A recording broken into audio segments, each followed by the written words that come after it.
Now, everybody's saying that this is a contradiction. Okay, this is Acts chapter 1, 18 through 19. Now, this man acquired a field with the reward of his wickedness. Now, what was his wickedness? Well, he was a thief. So he bought a field with the money that he had. And falling headlong, he burst open in the middle and all his bowels gushed out. Now, is this the field that he gives the money to the priest for? Is this the money that he threw in the temple? Because he didn't buy a field with that money. He threw it to the priest. The priest bought a field. So this can't be the same field because Judas bought this field with his own money. He didn't go buy a field and then bring it to the temple. He brought that money to the temple and gave it to the priests, and they bought a field. And it became known to all the inhabitants of Jerusalem, so that the field was called in their own language, Akeldama, that is the field of blood.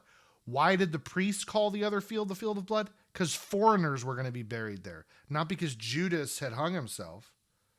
So these are two different fields. You have the field that was bought by the priest because it was blood money, and they buried foreigners there, so it was known as the field of blood.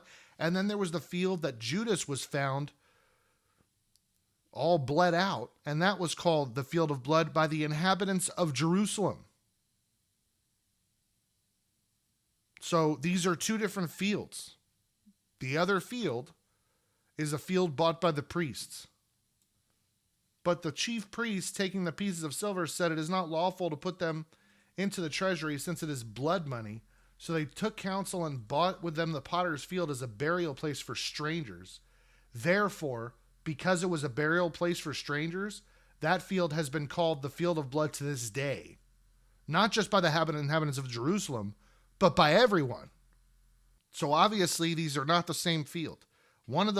Just because it's called the field of blood, well, they probably had multiple places that were called the field of blood. The abominable pit. I could name something that. There could be 6 abominable pits on the earth. It's just a name. So this isn't a contradiction. It doesn't, even if you were to say, well, it's kind of convenient that you're saying that it's the same name but a different field. You can feel that way, but this is by definition not a contradiction because I just gave you a plausible explanation for the supposed discrepancy here. So this is not a contradiction. There is no contradiction in the field of blood in the Judas narrative.